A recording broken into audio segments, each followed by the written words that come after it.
Good morning. I'm going to say good morning every day, probably because I'm going live in the morning for me. Okay. So today's day 4. I know. I won't say this after this week, I promise. But anyway, we are still on the introduction to the Lifebook. And this part is actually how to use your Lifebook. And it's going over pages 16 and 17. So here's the thing. This book here, this is a combination, right, of a guidebook and a personal journal. So if you don't have this book, it is absolutely not a problem because I'm going to be walking you through it. But maybe you can get a journal or a notebook, right? Something that you can take notes in as you start to learn things. Once again, I get it. This week is an introduction, right? You're probably going, didn't get a whole lot so far.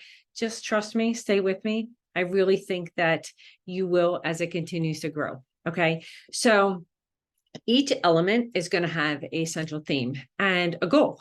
Okay. And then we're probably going to have a review, probably, on the Fridays. Okay. So each principle actually builds on the previous one.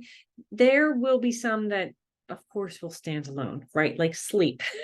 That stands alone. It doesn't have something to do with other things. But remember, these are all those macro habits that we talked about yesterday. Remember when we were filling the mason jar? Right? So if you have a coach or a professional that's helping you, they're going to assist you really to make sure that you've mastered these elements. Okay. The life book actually allows you to track your progress. Okay. So fill it with your notes, fill it with experiences, fill it with your setbacks, because you know what?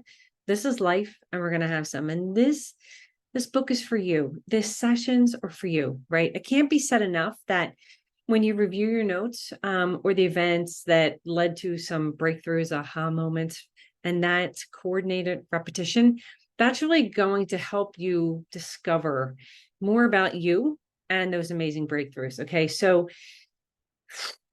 the knowledge is really the most valuable part. Okay. When you decide to become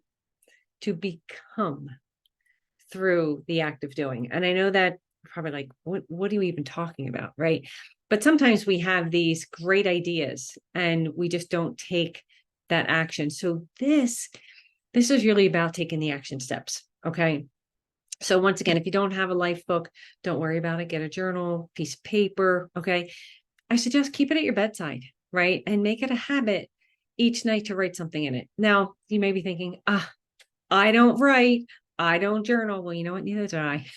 But what I found was that when I take those few minutes, and I actually do mine in the morning. And when I write, I start thinking of what am I grateful for?